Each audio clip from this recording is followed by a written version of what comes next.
19th century, specifically in the years 1817 to 1819, the Bell family resided on a farm in Adams, Tennessee. John Bell Sr. was the patriarch of the family, and they led a relatively ordinary life until strange and unsettling occurrences began to unfold. It all started when John Bell encountered a peculiar, animal-like creature on their property. This encounter seemed to trigger a series of inexplicable events that would soon plague the Bell family. Unexplained noises echoed throughout their home, strange voices were heard when no one was around, and objects seemed to move of their own accord. As time passed, the disturbances grew more intense, with a particular focus on John Bell and his daughter Betsy. The entity responsible for these disturbances seemed to have an eerie knowledge of the family's private conversations, and it could mimic the voices of both the living and the deceased. This entity was believed by many to be a witch or a malevolent spirit, further fueling the fear and unease within the Bell household. The strange happenings did not go unnoticed by the local community. News of the haunting spread, drawing the attention of neighbors and beyond. Rumors swirled about the Bell family's plight, and curiosity about the mysterious entity responsible for the disturbances intensified. Overall, this period marked the beginning of the Bell witch haunting, laying the groundwork for the chilling events that would unfold in the subsequent years. As the disturbances escalated, the Bell family found themselves increasingly tormented by the entity inhabiting their home. John Bell and his daughter Betsy became the primary targets of the entity's malevolent actions. Enduring frightening encounters and psychological distress. The entity's ability to mimic voices and display knowledge of private conversations added a layer of terror to the situation, leaving the family feeling violated and vulnerable within their own home. As the haunting persisted, the Bell family struggled to find rational explanations for the inexplicable events unfolding around them. Despite their efforts to cope with the haunting, the Bell family's plight only seemed to worsen over time.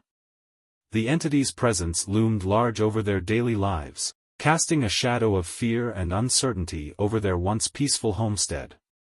Word of the haunting spread beyond the confines of the Bell household, capturing the attention of the local community and drawing in curious onlookers from far and wide. The rumors surrounding the Bell witch haunting only served to fuel the growing fascination and speculation surrounding the mysterious entity responsible for the disturbances.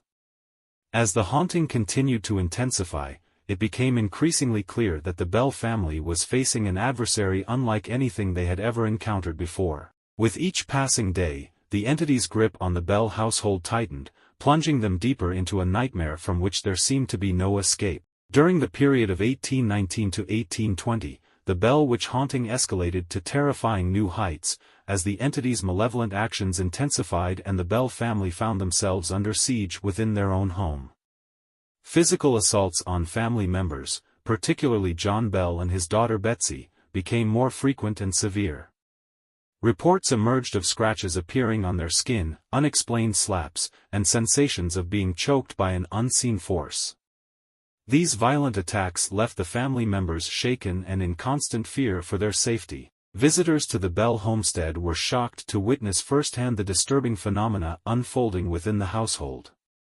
Objects were reportedly hurled across rooms by invisible hands, and eerie voices echoed through the air, seemingly emanating from nowhere.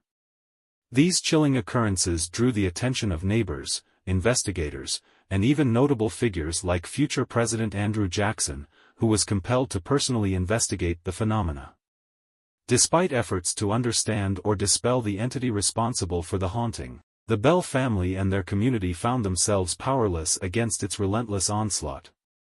Various attempts at intervention, including prayers, exorcisms, and other spiritual remedies, failed to quell the disturbances, leaving both the family and their neighbors in a state of growing panic and desperation.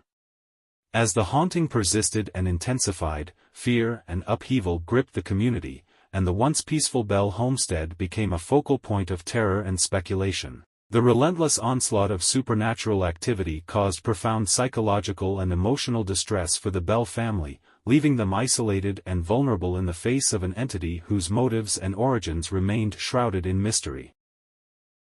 In 1820, the haunting of the Bell Witch reached a tragic conclusion with the death of John Bell.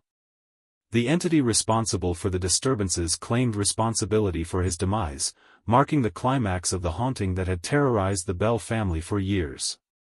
With John Bell's passing, the disturbances gradually subsided, and a sense of eerie calm settled over the once tormented homestead.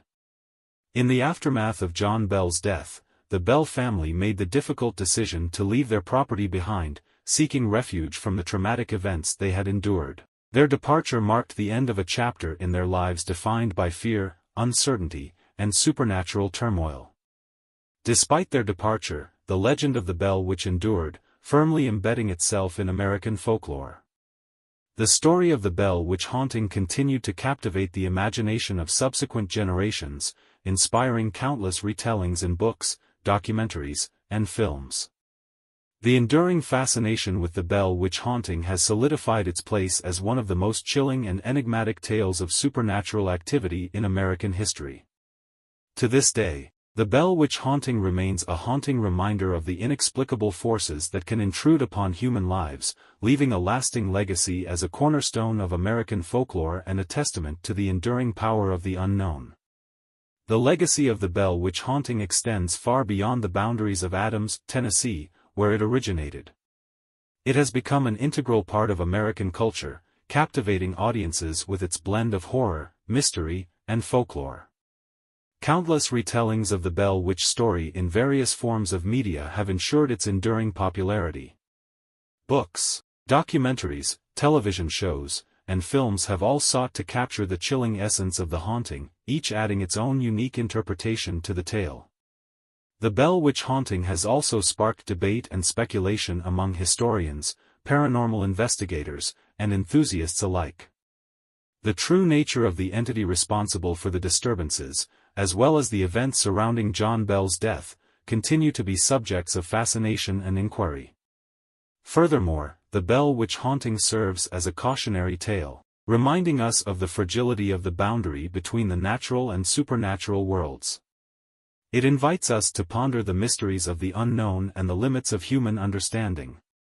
In essence, the Bell Witch haunting endures as more than just a ghost story. It is a cultural touchstone that speaks to our collective fascination with the paranormal and our enduring desire to make sense of the unexplainable.